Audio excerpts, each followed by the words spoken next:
본문 들으시는 모든 분들이 재앙은 소멸하고 소원은 성취해서 부처님 전에 복 많이 지으시길 바라드립니다.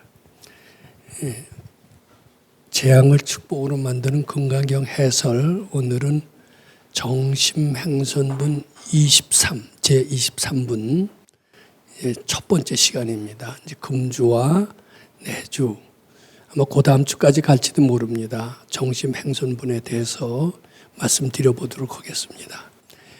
저는 제가 말씀드리는 금강경 강의도 그렇고 경전 강의하는 것을 종종 들을 기회가 있습니다. 그러면 대부분의 그 강사 스님들은 이제 화엄경이면 화엄경, 원각경이면 원각경을 얘기하시는데 중간에 어느 부분 또 한자를 읽고 해석을 하세요. 근데 그 구절이 무슨 그 배경의 의미가 있는지 그걸 전혀 얘기하지 않고 그냥 글자 그것만 해석을 하기 때문에 그것이 우리한테 무엇을 서가열애께서 하신 말씀이시죠. 서가열애께서 우리들한테 무엇을 하시고 싶었는지 그 정확한 의미가 전달이 안 되기 때문에 그 경전 강의가 그렇게 실감을 덜 느끼는 수가 많습니다. 저도 그래서 그런 저 자신의 조금 그 유감스러운 점을 감안해서 금강경을 강의할 때 예를 들어서 23분을 강의한다, 3분을 강의한다 이럴 때 왜 부처님께서는 3분의 강의를 하셨느냐, 그 배경의 의미를 설명하고 그 뒤에 23분의 강의를 하는 것이 바람직하다고 생각을 해서 우리가 이런 말이 있잖아요. 나무는 보고 숲을 보지 못한다. 근데 그렇게 되면 나무도 제대로 보지 못하는 겁니다. 마찬가지로 금강경 3분이면 3분을 해석할 때 3분은 왜 말씀하셨느냐, 또 23분은 왜 말씀하셨느냐, 그 배경의 의미를 설명하지 않고 꼭 글자 그대로만 한다라면은 그것을 참뜻을 알긴 이해하기가 어렵고 참뜻을 이해하지 못한다면은 그것이 우리 일상생활에 하등에 도움이 될 수 없다라고 저는 절실히 믿습니다. 그래서 오늘도 23분을 말씀드리기 전에 요 23분의 얘기가 아주 간단한 글귀로 되어 있습니다만 그거 해석하는 것은 너무나 짧은 시간에 다 끝내줄 수 있습니다. 근데 23분의 글귀를 간단히 짧게 해석하고 끝난다면은 왜 부처님께서 23분을 얘기하셨느냐, 그 뜻을 알 수도 없고 따라서 알 수가 없기 때문에 서가열에 대한 공경심을 낼 수도 없게 된다. 따라서 공경심을 내지 않는다면 실천하기도 어려울 것이다. 실천해서 실생활에 소화해서 우리한테 어떤 양식이 된다는 것은 상상할 수가 없다. 이렇게 볼 수가 있습니다. 그래서 이 금강경 어떤 무엇을 설명할 때 금강경뿐만 아니라 화엄경, 법화경 할 때 대부분의 강사들은 그 중에 일부분만 지난 시간에 했기 때문에 지난 시간에 한 것은 생략하고 그 뒤부터 한다. 이런 식으로 하면서 강의를 하기 때문에 그것이 숨은 뜻, 즉 서가열애가 그 법화경은 법화경, 화엄경 무슨 뜻, 무슨 목적으로 설명하셨는지 이것을 이해할 수 없게끔 하기 때문에 그 강의를 듣고서는 서가열애에 대한 진정한 공경심을 내기가 어렵고 공경심 내기가 어려우면 실천하기가 어렵고 실천하지 못한다면 우리한테 아무런 도움이 되지 못한다 이렇게 생각을 하는 겁니다. 근데 금강경도요, 그 글자 어떤 32분까지 있잖아요. 5천 몇 자의 한자가 있잖아요. 그 중에 일부만 딱 따서 한다면은 무엇 때문에 서가열애께서 이것을 말씀하셨는지 그 배경을 알 수가 없어요. 알 수가 없기 때문에 깊은 뜻을 이해하기 어렵다. 이렇게 되고 깊은 뜻 이해하지 못한다면 공경심이 날 수가 없고 공경심이 날 수가 없으면은 신해행증, 실제로 실천하기도 어렵다. 이렇게 됩니다. 그래서 오늘은 다른 때도 좀 그런 것을 제가 강조해왔던 편입니다만 23분의 말씀을 드리기 전에 이 23분을 말씀하게 된 배경, 이것도 좀 말씀드리고 그것을 말씀드리기에 앞서서 금강경 공부하는 사람들이 가져야 할 마음의 자세는 어떤 것이며 어떤 마음의 자세를 갖고 공부를 해야 금강경을 제대로 공부할 수 있다. 이 얘기부터 해야 됩니다. 이것은 매 챕터마다 매분마다 꼭 말씀드려야 될 꼭 필요한 그런 강의 내용이다. 또 이렇게도 생각을 합니다. 우선 금강경을 공부하는 사람이 가져야 될 마음의 자세, 요것에 대해서는 꼭 말씀드리고 싶습니다. 이걸 꼭 알아야 됩니다. 근데 이것은 금강경 공부하는 사람이 가져야 될 마음의 자세, 요것은 말하자면 우리가 요새 현대 학문 있잖아요. 뭐 인문과학이니 사회과학이니 자연과학이니 이것을 공부하는 사람들이 가져야 될 마음의 자세하고도 아주 유사합니다. 우리 학교에 들어가서 무조건 선생님이 가르쳐 주시는 것을 그대로 배우기만 해서는 그 효과적인 학습 효과를 낼 수가 없어요. 그 가르쳐 주신 그 참뜻을 이해할 수가 없어요. 어떤 마음의 자세를 갖고 공부하느냐에 따라서 선생님이 가르쳐 주신 것을 참뜻을 금방 이해해서 아주 건강한 사회인이 될 수가 있다, 이렇게 저는 생각을 합니다. 우리 요새 현대 학문, 즉 서양 학문이죠. 서양 학문도 그 학문을 하기 전에 가져야 될 마음의 자세가 있듯이 특히 금강경 같은 거, 이런 말하자면 동양 학문에 속하는 건데 이것을 공부할 때는 반드시 우리가 어떤 마음을 갖고 공부해야 되냐, 이것을 반드시 학습해야 됩니다. 그리고 공부하는 것은 매우 필요하다, 이렇게 생각을 합니다. 자, 그러면은 금강경 공부하는 사람이 가져야 할 마음의 자세, 이것을 잘 이해하신 뒤에 23분을 공부하는 것은 매우 필요하다, 또 이렇게도 생각을 합니다. 금강경 공부하는 사람이 가져야 될 마음의 자세는 뭐냐? 우리 그거 한 번도 생각 안 해보셨는지 모르지만은 이 금강경은 누가 얘기하신 거냐 하면 서가열애가 말씀하신 겁니다. 모든 중생들을 밝게 해 주시기 위해서 수벌이 존자와 서로 문답 형태로 당신이 가지고 있는 위대한 깨달음을 일깨워 주셔서 밝게 해 주시기 위해서 문답의 형태로 우리한테 제시하신 그런 학문, 이것이 금강경이다, 이렇게 봐야 됩니다. 어떻게 보면 부처님의 경지를 얘기하시는 겁니다. 부처님의 경지는 우리의 지혜로서는 도저히 그 경지를 알 수가 없습니다. 그런데 어떻게 하면 그 경지를 조금이라도 이해하고 접근할 수가 있느냐. 저는 처음에 금강경 공부할 때 지금 생각해 보면은 참 하룻강아지 범 무서운 줄 모르고, 그리고 지금 운물한 개구리처럼 저는 금강경을 다 이해했다고 생각을 했습니다. 왜냐하면 잘 몰랐지만 꼭 알 것 같았었어요. 근데 알고 봤더니 그것은 제가 전생에 공부했던 아마 그런 경험이 있었던 거고 전생에 공부했던 것으로서 금방 공감할 수는 있었지만은 하나하나는 사실은 몰랐던 것 같습니다. 하나하나를 다 제대로 해석하려면은 제가 서가열의 마음이 되어야 됩니다. 그 경지에 이르러야 그것을 제대로 알 수 있게 된다라고 생각합니다. 저는 고등학교 때부터 물리니 화학이니 이런 자연과학을 공부한 적이 있었습니다. 근데 그 교과서에 나오는 내용은 그때는 한 절반밖에 몰랐던 것 같습니다. 물론 학교 선생님이 열심히 가르쳐 주시려고는 했지만은 아마 선생님도 100% 이해하시고 가르치시지는 않았을 것 같습니다.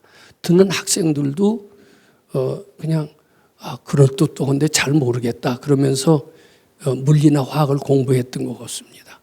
그런데 이제 그것이 이제 본격적으로 알려면 이제 대학 입시라는 관문을 통과해야 되기 때문에 대학 입시로 해서 물리나 화학을 본격적으로 공부하는데 아무래도 그거 안 돼요. 근데 그러다가 어쩌다 풀리는 수가 있어요.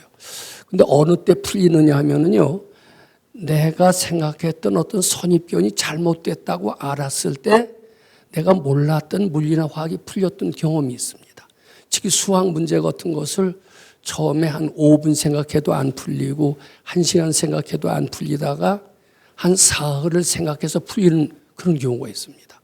그럼 사흘을 생각해서 수학 문제가 풀렸다면 어째서 풀렸을까 한번 좀 생각을 해봤습니다. 그랬더니 저는 처음에 왜 안 풀렸느냐 하면은 지 멋대로, 지 선입견으로 생각했던 것이 못 풀게 했다는 원인임을 알게 됐습니다. 근데 사흘을 생각해서 겨우 풀고 보니까 내가 선입견으로 생각해서 몰랐다고 생각하는 것이 너무나 잘못이었구나. 이것을 깨닫게 되면서 내 선입견을 내려놓는 것이 문제를 잘 푸는 그런 하나의 요령이고 지혜다 하는 것을 뒤늦게 배웠던 것 같습니다. 그것은 수학 문제뿐만 아니라 물리나 화학 문제 푸는 데도 그렇고 나아가서는 금강경 공부하는 데까지 그렇다는 것을 알게 됐습니다. 즉 금강경을 나중에 언젠가 제가 공부를 하면서 해설을 하려고 한 적이 있었습니다. 그런데 아무리 해설해도 한자로 해설할 수가 없었어요. 그래서 이게 도저히 내 실력으로는 이건 안 되겠다. 그래갖고서 이제 외부에서 강사를 불러다가 이제 금강경을 강의하게끔 시킨 적도 있었는데 그도 역시 모르는 건 맹탕이더라고요. 그래서 이제 거의 관두고 나 혼자 할 수밖에 없었는데 한참 하다 보니까 한참이 아니라 며칠 하다 보니까 조금 풀려요. 어떻게 해서 풀렸느냐? 내 마음을 내려놓으니까 내 선입견을 내려놓으니까 풀렸어요. 이제 수학 문제도 내 선입견을 내려놓으니까 즉 마음을 비우니까 풀렸고 금강경도 역시 내 마음을 내려놓고 그러니까 풀렸다는 거예요. 내 마음을 내려놓으니까 나는 이제 수학, 이제 물리나 화학은 저자의 마음과 하나가 되는 겁니다. 금강경이 풀렸을 때 내 마음을 내려놓으니까 서가열애와 내 마음이 하나가 되니까 금강경 뜻이 알아졌던 거예요. 그러면은 우리가 지금 금강경 공부할 때 무조건 읽기만 하면 우리 그랬죠. 시경의가 불가사의일세 과보도역 불가사인이라는 구절을 이제 다 외웠으니까 알 겁니다. 그리고 유수지 독성 착용하면 소득공덕을 아약구설잔대는 호교인이 문하고 심죽광란하에 호위불신하리라. 뭐 금강경 많이 읽으셨으니까 달달 외실 정도가 됐으니까 그 뜻을 알 겁니다. 이 경은 뜻도 불가사의하고 과보도 불가사의하다. 그리고 이 경을 수지 독성하면은 정말 과보가 대단하다. 이런 얘기 많이 들었습니다. 근데 아무리 100만 번을 읽어도 사실 그 뜻은 알기가 어렵습니다. 알려고 해야 되는데 알려고 하다 보면은 어느 순간에 선입견이 내려놔져요. 내가 잘못 생각하고 있었구나. 마음이 비워지는 때가 있어요. 그때 딱 알아지는 겁니다. 그때 서가열애와 한 마음이 되는 겁니다. 그럼 서가열애의 마음이 어떤 것이냐? 바로 이렇게 썼어요. 나는 우주의 주인이다. 근데 내가 주인인 줄 모르고 있었던 것은 지금까지 탐진치에 오염된 그 마음 때문에 잘못된 선입견을 가지고 있어서 내가 우주의 주인인 줄 몰랐다. 이렇게 이해가 되는 겁니다. 그러니까 내 잘못이 잘못됐다. 내 선입견이 잘못됐다라고 확실히 알아지면은 알아질수록 모든 이치가 제대로 알아지겠죠. 근데 내가 되게 잘났거든요. 잘못됐다는 생각은 전혀 안 하거든요. 잘났다는 생각이 있는 것만큼 몰라질 수밖에 없어요. 그리고 반대로 내 생각은 다 착각이고 잘못이다. 이렇게 생각하면 할수록 내 마음이 비워지죠. 내가 잘났다고 생각하면 내가 내 마음을 비울 수 있어요? 없어요? 내가 잘났는데 왜 비워요? 뭐 안 비우죠. 근데 내가 잘났지 않았다. 착각이다. 나는 너무나 못났다. 이렇게 생각할 때 비로소 내가 가련한 존재인 줄 알고 내 마음을 내려놓을 수가 있고 내 고집을 내려놓을 수가 있습니다. 내가 잘났다고 하는 나는 내 주장대로 계속 밀고 나가면서 닥치는 대로 물어박지를 겁니다. 그런데 나를 탁 내려놓는 순간 아상이 죽으면서 부처님의 광명이 나한테 임하고 비로소 뜻이 알아지게 되면서 나는 우주의 주인이다. 이렇게 되는 거예요. 우주의 주인이다라고 해야 모를 것이 없고 못할 것이 없게 되는 겁니다. 모를 것이 없고 못할 것이 없다면 금강경의 뜻이 잘 알아지겠습니까? 안 알아지겠습니까? 잘 알아지죠. 특히 자기 선입견을 내려놓을 때라야만이 금강경의 뜻이 알아지는 겁니다. 그렇다면은 이제 정리를 해봅니다. 금강경 공부하는 사람은 공부하면서 반드시 우리 범소유상은 개시허망이라 약견지상이 비상이면 측견열애니라는 금강경의 핵심 사국에 이것을 자꾸 외우면서 금강경을 읽어야 됩니다. 자꾸 외우다 보면은 첫 번엔 한두 번 갖고 안 되죠. 100번, 200번, 한 1000번쯤 해도 될지 말지. 근데 하다 보면은 내 생각이 좀 틀렸구나. 내가 우물한 개구리였구나. 이렇게 되면서 겸허해집니다. 겸허해지면서 금강경 뜻이 부분적으로 돌아오고 나아가서는 참 평화와 행복감을 느끼고 또 지혜가 임하면서 금강경 해설이 된다. 자, 이런 대강의 뜻을 반드시 기억해 두시고 이렇게 지신 것을 바탕으로 해서 건강경 공부해야 됩니다. 그래서 건강경 공부하는 사람이 가져야 할 마음의 자세로서 우선 서가열의 마음이 되어야 된다. 나는 우주의 주인이다라는 마음이 되어야 된다. 근데 우리는 우주의 주인으로 알게 돼요. 나는 항상 천대받고 외롭고 쓸쓸한 존재다. 이런 생각에 꽉 차 있습니까? 지금도 우울하시죠? 우울하시다라는 것은 우주의 주인이라는 것을 새카맣게 잊어버리고 있었다. 이런 뜻도 됩니다. 그런데 우리는 본연의 모습을 찾아야 됩니다. 자, 그러려면 어떻게 해야 되느냐? 내 생각이 다 외롭다, 쓸쓸하다, 힘들다, 안 된다. 이 생각이 착각인 줄 알고 다 바쳐라. 그렇게 가르쳐 주셨어요. 건강경 산문에 가르쳐 주셨어요. 그러면서 내가 우주의 주인인 줄 알 뿐더러 알려면 어떻게 해야 되느냐? 내 생각이 착각이고 엉터리고 이것을 알아서 갖고 안 돼요. 알고 하면서 자꾸 바치다 보면은 하루 이틀 갖고는 안 되죠. 100일 갖고도 좀 힘들 수가 있어요. 저는 한 4년, 3년 하니까 좀 뚫리기 시작을 했습니다. 근데 여기 계신 분들은 저보다 나으니까 한 100일이면 될지도 모릅니다. 근데 그렇게 자꾸 이제 바치는 자세가 꼭 필요합니다. 이렇게 되면 건강경이 좀 알아지고 비로소 그때 강의가 돼요. 그리고 건강경을 23분 하더라도 전체 뜻 중에서 23분이 차지하고 있는 위치가 무엇인가 이것도 알아지고 그렇게 알아지고 나야 비로소 강사로서의 자격이 있다라고 생각을 하는 겁니다. 그런데 지금 소위 강사들이 어떠냐 하면은요, 사실 그 화엄경을 때 화엄경에 몇 장 몇 절에 있는지 전혀 알지도 못하고 중간에 것만 딱 차서 오는데 그것이 서가열애가 하신 말씀인 것 같긴 한데 무슨 뜻으로 저런 얘기를 하셨나? 내용은 건강경하고 비슷한데 무엇 때문에 저는 뜻을 하시는지 저는 모르거든요. 모르니까 서가열에 대한 공경심이 생길까요? 안 생길까요? 안 생긴단 말이에요. 안 생기니까 실천하지도 않고 실천하지 않으니까 우리 실생활에 도움이 됩니까? 안 됩니까? 도움이 안 되죠. 근데 서가열에는요, 야, 이거 해봐라. 이거 하면은 너희들 모든 고통에서 벗어나고 모든 무지에서 벗어나고 무능에서 벗어나서 너희들이 우주의 주님을 알게 될 것이다. 너희들이 모르고 있으면서 너무나 고생하고 있는 게 너무나 안타까워. 그래서 그 고생에서 벗어나고 무지에서 벗어나고 이러기 위해서 내가 이거 설하는 거야. 우리는 그런 서가열의 취지를 지금 모르시죠? 모르시면서 건강경 읽으시면은 큰 의미가 없어요. 화엄경도 마찬가지고 법화경도 마찬가지입니다. 그 교을 말씀하셨을 땐 서가열의 간절한 뜻이 담겨 있습니다. 그 서가열의 마음을 하시고 그 대자대비의 마음을 하시고 중생을 구제하려는 그 소원을 이해하시면서 그 공부를 한다면은 우리는 정말 감동을 하게 되겠죠. 그래서 실제로 이런 마음을 갖고 건강경을 읽으면요, 부처님을 공경하는 마음이 저절로 생기가 되면 우리 생활의 변화가 바로바로 나타나게 되는 겁니다. 즉 이제 건강경 공부를 하면서 나타나는 현상이라고 그랬지만 변화되는 현상 이렇게 얘기해도 됩니다.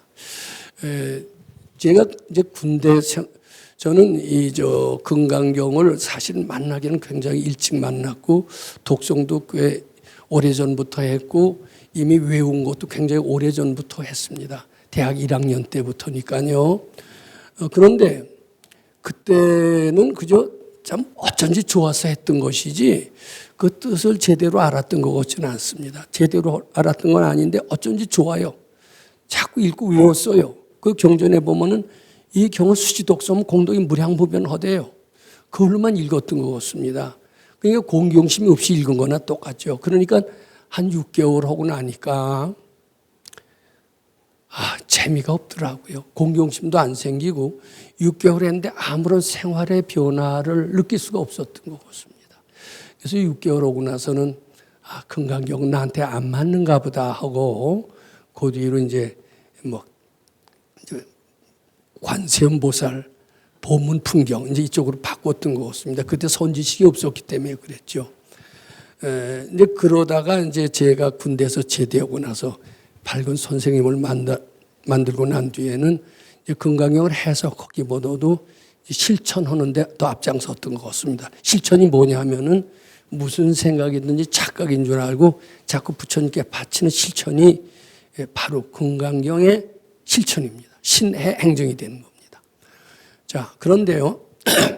제 군대 생활이 장교 생활이었지만은 굉장히 고달팠습니다. 우선 육체적으로 너무나 견디기가 힘들었습니다. 그리고 이제 저는 공무원 생활을 해본 적이 없었는데 지금 생각해 보니까 전혀 없지가 않아요. 장교도 공무원이거든요. 국방부 공무원입니다. 그래서 공무원 생활을 딱 2년을 했는데 공무원은요 장점도 있어요. 내 백에는 나라가 있다. 그러니까 그 나라의 백은 대단합니다. 관존민비 옛날에 그랬죠. 근데 이게 말 안 들으면 안 돼요. 죽으라면 죽어야 되는 그런 또 의무감도 있었던 것 같습니다.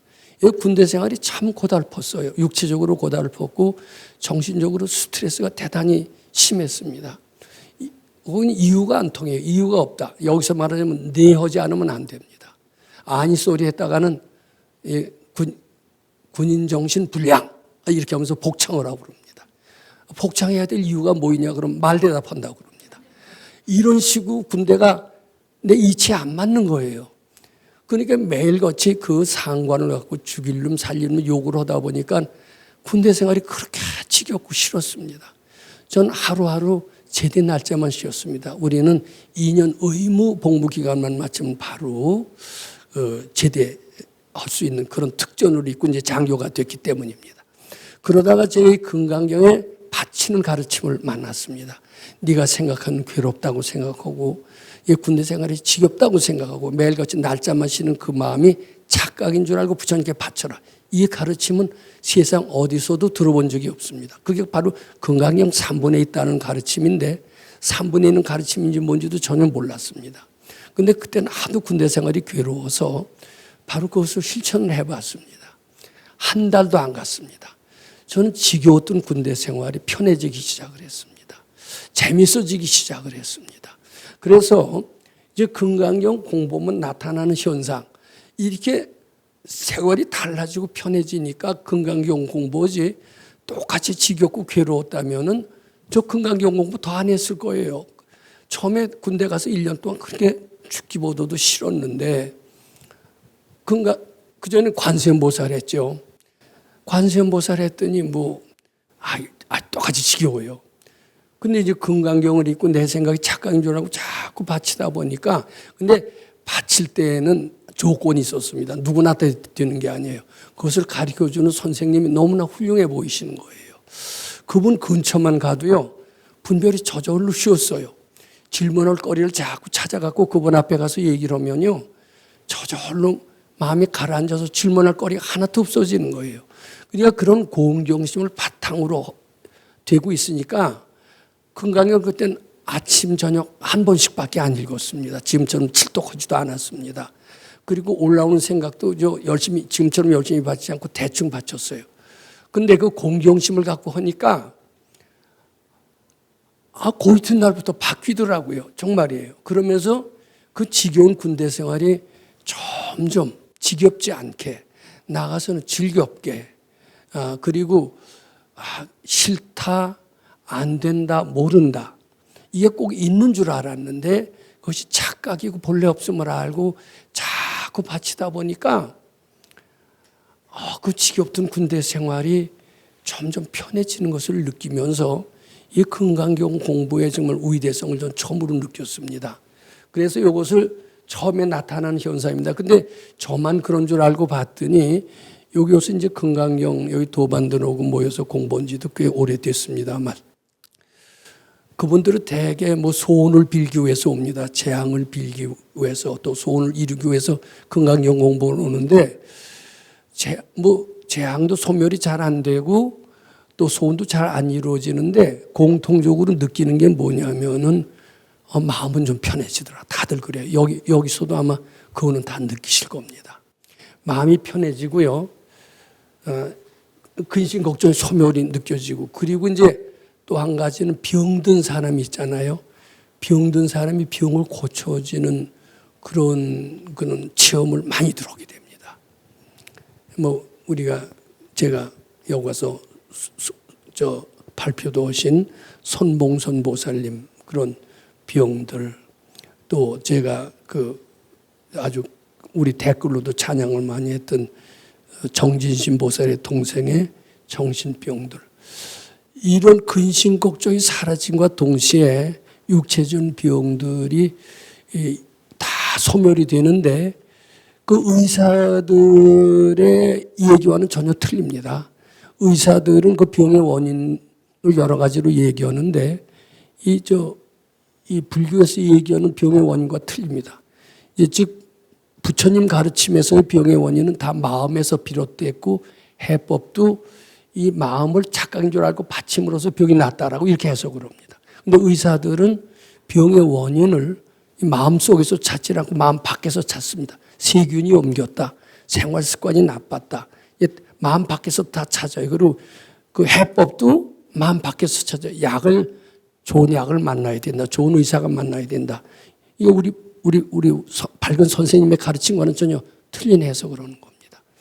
물론 의사가 해서 나는 수도 있지만 특히 의사가 못 고치는 병들은 저것이 이제 다 이 가르침으로 해서 나는 겁니다.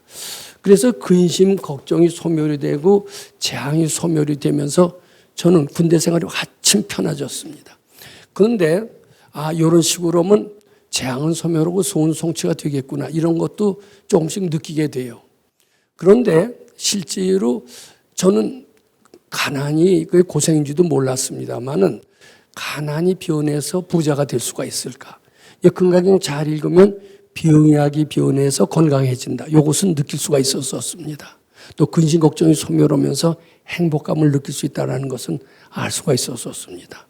그리고 우리가 우주의 주인이라고 하는 느낌이 점점 들어가면서 그러면서 이렇게 되면은 가난한 사람도 부자가 될 수가 있나 보다, 또 절체절명의 위기도 극복할 수가 있나 보다, 이런 가능성까지 믿게 됐습니다. 근데 그것은 이제 군대에 있을 때는 이제 제가 못했고, 이제 군대를 제대하면서 저는 본격적으로 이 공부를 하고 싶어서 사회 직장을 갖지 않고 이 공부로 자꾸 들어가기 시작을 했습니다. 그랬더니 점점 불가능이라는 것은 착각이고 본래 없다는 믿음에 접근하면서 사람이 잠도 안 자고 살 수가 있구나, 그리고 또 먹지 않고 살 수도 있구나, 그리고 가난한 사람이 부자로 될 수도 있구나, 이런 믿음이 차츰차츰 커지기 시작했습니다. 그리고 이 믿음이 모든 것을 다 이루어낸다라는 것, 그런 믿음이 즉 일체유심주의 진리에 대해서 점점 더 공감하기 시작을 했습니다. 저는 그럼에도 불구하고 제가 부자는 본래 바라보지도 않았습니다만은 나중에 보니까 돈이 자꾸 필요할 때가 많이 생겨요. 나도 부자가 한번 되어봤으면, 이런 생각을 차츰 하게 됐습니다. 혼자 삶이 아니라 여러 사람들하고 같이 살려니까 이분들의 원도 들여주려니까 반드시 돈이 필요해요. 근데 그게 결국은 불가능이 아니었습니다. 굉장히 오랜 세월이 걸렸지만은 그때는 참 궁했던 것 같아요. 이 금강경 제대로 공부하기 전에는 궁해서 돈이나 좀 있었으면, 그리고 누가 돈 많은 사람 보면 굉장히 부러워했던 것 같습니다. 나도 저렇게 됐으면, 이런 생각을 많이 하다가 이제 금강경을 자꾸 하다 보니까 제가 너무 바라는 마음, 즉 거지 마음이 자꾸 바뀌면서 이제 베푸는 마음으로 먼저 바뀌어 가야 부자가 되더라고요. 부자가 바란다고 부자가 되는 게 아니라 마음이 바뀌어야 돼요. 즉 바라는 마음에서 베푸는 마음, 이렇게 자꾸 되다 보니까 어느덧 제 마음이 부자가 되고, 부자가 되니까 돈도 저절로 이렇게 뒷다는 것을 확실히 느꼈습니다. 요새는 우선 마음이 부자가 됐습니다. 마음이 부자가 되니까 우리 법당에 회비가 없잖아요. 그리고 모두 다 무료로 하잖아요. 그러면서 돈이 쌓이거든요. 그 이해가 됩니까? 안 됩니까? 그 아무리 경제적으로 탁월한 경제학자라 하더라도 그 이치를 설명하기는 아마 불가능할 것 같습니다.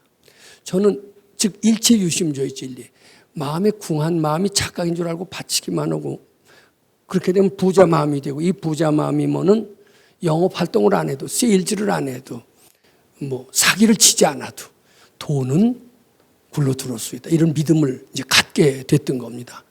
이것은 저로서 하여금 정신적인 그 어떤 그 영향을 굉장히 크게 했다. 저는 이렇게 생각을 합니다.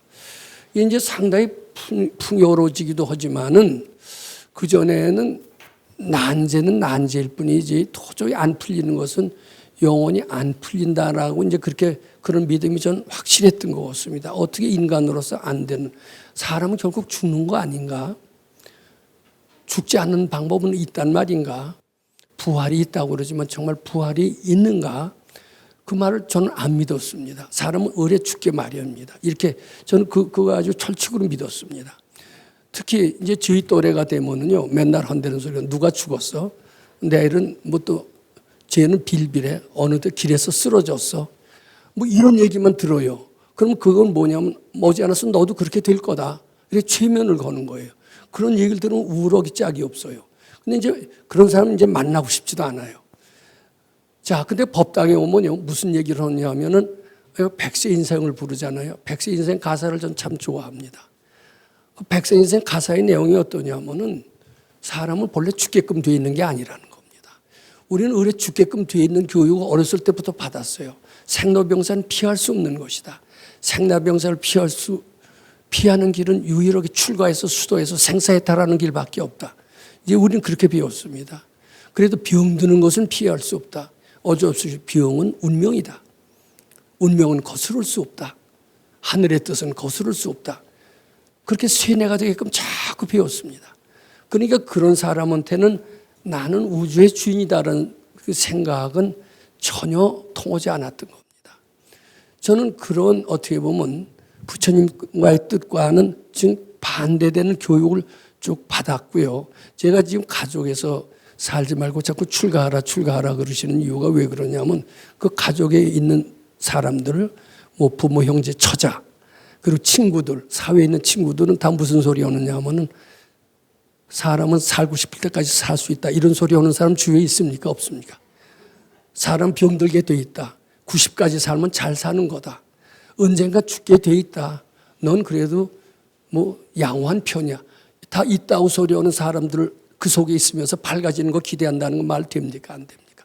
그런데 사실은 가능한 대로 출가하시고요. 그리고 공부하시는 것은 굉장히 좋습니다. 출가는 아무 데나 하면 안 됩니다. 바로 이런 정법이 살아 숨쉬는 곳. 사람은 영원히 살 수가 있다. 우주의 주인이 될 수 있다. 이런 가르침을 피는 그쪽으로 출가해야 됩니다. 그런데 그런 데가 세상에 얼마나 있을까요? 그런데 세계 유일하게 이 가르침 속에서는 내가 죽고 싶을 때 죽는 것도 소원성취래네요. 내가 살겠다고 하면 하늘도 나를 죽일 수 없다. 임금도 나를 죽일 수 없다. 이런 가르침 들어봤습니까? 안 들어봤습니다. 못 들어보셨잖아요. 그게 서가열의 참뜻입니다. 본래 너희들은 우주의 주인이다. 전지전능한 존재다. 그런데 그런 어떻게 보면 가르침을 믿고 그 실천하려고 노력하면서 금강경을 읽어야지 나는 어차피 죽는 존재다라고 하면은 금강경의 뜻이 하나도 안 들어오더라고요.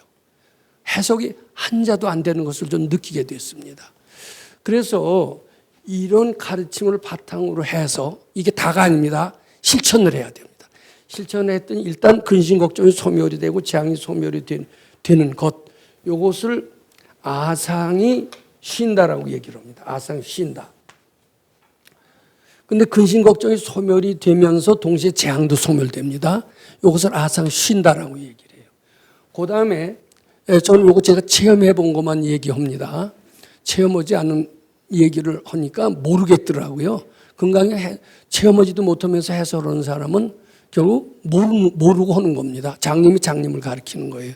저도 선생 노릇 여러 했지만은 뭐 자연과학이면 자연과학을 가르치면은 또 그 교수들도 대부분 100% 알고 가르치는 분들은 없습니다. 들은 거 그대로 앵무새처럼 전달하는 분이 많아요, 상당히. 근데 자기가 확실히 알려면요, 자기가 그것을 계산도 해봐야 돼요. 그리고 실험도 해봐야 돼요. 그거 갖고 안 돼요. 논문도 써봐야 돼요. 근데 논문도 한두 편 갖고 쓰면 안 되더라고요. 몇십 편 써봐야 됩니다. 그것도 유명한 잡지에 투고도 해봐야 됩니다. 그렇게 되면 그 자연과학의 이치 확실히 클리어, 아주 확실히 알아집니다. 이제 그렇게 될 때 비로소 남한테 얘기해 줄 수가 있어요. 근데 그렇게 해서 가르치는 분 밑에서 배우면요, 굉장히 인재가 나올 수 있고 금방 영재가 나올 수 있습니다. 근데 대부분들 모르는 분들이 가르치기 때문에 장님이 장님을 끌고 가서 제대로 제 길을 갑니까? 못 갑니다. 마찬가지로 이 금강경이나 이런 같은 경전도 서가의 뜻을 제대로 알지 못하고 가르치는 분이 많거든요. 그렇기 때문에 실천하기도 어렵고 실천하는 방법도 일러주지도 못하고 장님이 장님을 끌고 가기 때문에 실감을 못 느낀다 이렇게 얘기를 하는 겁니다. 저는 그 밝은 아주 산부처님 같은 분한테 가르침을 받았고 제가 실천을 해봤더니 확실히 풍요로워져요. 가난이 변해서 넉넉해지고 그 난제 해결이 생기면서 이게 뭐가 되느냐면 난제라고 이름을 지니까 이름 지는 게 참 나쁘더라고요. 아 이거 나 죽었구나. 그럼 죽어요.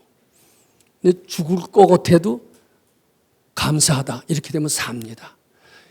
이름을 어떻게 짓느냐가 굉장히 중요합니다. 마음을 어떻게 쓰느냐가 굉장히 중요합니다. 근데 그렇게 그 중요하다라고 가르쳐주는 가르침은 이 세상에 아주 드물다는 것도 또 알았습니다. 그렇게 되면서 난제 능력의 해결이 되니까 어때요? 사회인 중에서도 건강한 사회인이 되는 거예요. 여기는 행복한 사회인이 됩니다. 근데 요 정도만 해도요, 세상 사는 맛이 나요. 제가 군대 있을 때 요게 되니까 살겠더라고요. 그럼 이제 수도를 하고 사회생활을 한참 하니까 이게 가난이 변해서 부자가 되는데 저는 이 가르침을 꼭 체험해보고 세상을 떠나셔야 됩니다. 이 가난을 부자로 만들지 못하고 세상 떠나면 내 생에도 가난을 벗어나기가 어렵다고 그럽니다. 근데 그게 어떻게 보면 어려운 줄 알았더니 다만 얼마라도 자꾸 보시해보는 것은 굉장히 중요합니다. 11조. 하여튼 자기 능력 있는 대로 자꾸 주는 마음. only give and no take라고 저는 이제 좌우명이 됐습니다만은 그렇게 해보면요, 뭐를 느끼느냐 하면 들어간 거 이상으로 들어오는 게 많아요. 마음속으로도 주려는 마음을 내면 어느덧 들어오는 게 많아요. 반대로 남을 미워하기 시작하면 나한테 미움이 들어옵니다. 남한테 사랑을 베풀기 시작하면 사랑이 흘러 들어옵니다. 그전에는 내가 굉장히 외로웠어요. 너는 외로운 놈이다. 우리 선생님이 너한테 그랬던 거예요. 왜 외로워졌냐? 이기심이 외롭게 만들었어요. 근데 이제 이기심을 버리고요, 주는 마음을 냈어요. 이제는 하나도 외롭지가 않아요. 너무나 러브레터 같지 않지만 러브레터 비슷한 이메일이 저한테 너무나 많이 옵니다. 하나도 외롭지가 않습니다. 감사하고 축복해서 하는 것 같습니다. 그게 왜 그러냐? 내가 바라지 않고 주기 때문에 그렇습니다. 근데 여기 계신 분들도요, 바라시지 마세요.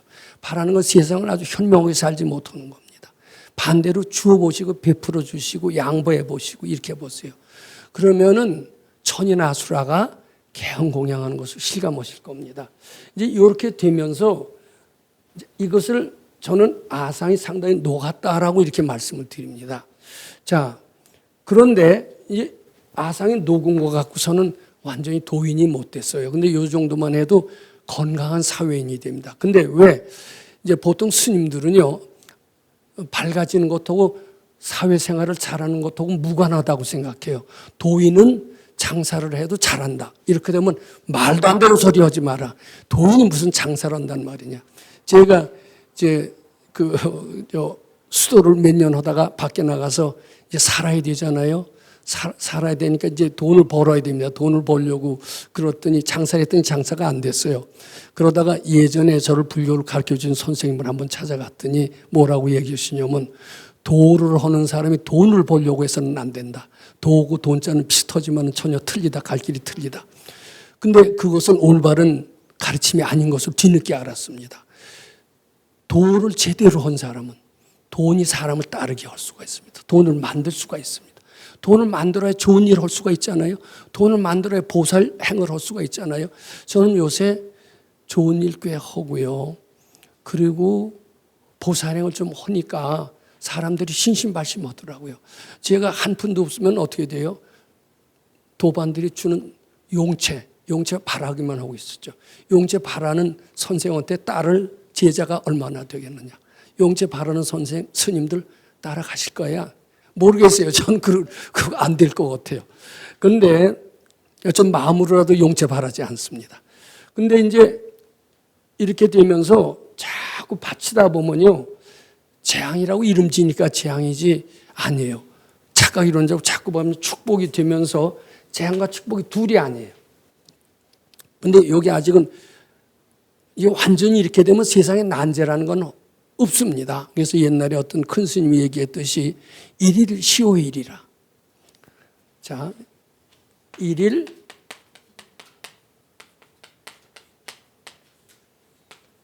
나날이 좋은 날이다. 재앙인 것 같아도 재앙이라고 이름 짓지 않고 바치면 바로 축복으로 되는데요.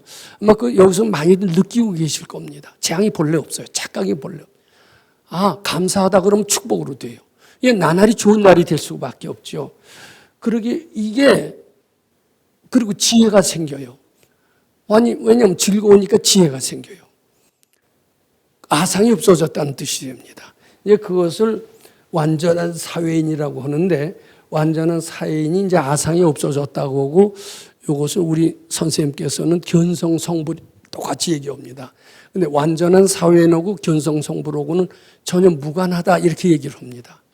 근데 이렇게 이제 완전한 사회인이 돼야 비로소 보살의 역할을 하는 건데, 이제 보살의 역할이 뭐냐면은요, 이제 설법을 해요. 수기설법. 그것이 바로 21분에 나왔습니다. 열애 설법자 무법가설이 심형설법이니라. 21분의 의미가 바로 보살 행을 처음으로 하면서 깨달음의 소리, 무법가설이 심형설법입니다. 그 다음에 22분은 보살의 행은 안역따라 삼약삼보리에 내지 무유소법 가득일세. 다 무소득이다. 그리고 이제 내주부터 할 23분은 어떻게 되냐면 이 무인 무중생 무수자고 수일체 선법하면 즉득 안역따라 삼약삼. 다 보살의 행을 해서 밝아지는 것이니라. 이렇게 얘기를 하고 있습니다. 감사합니다.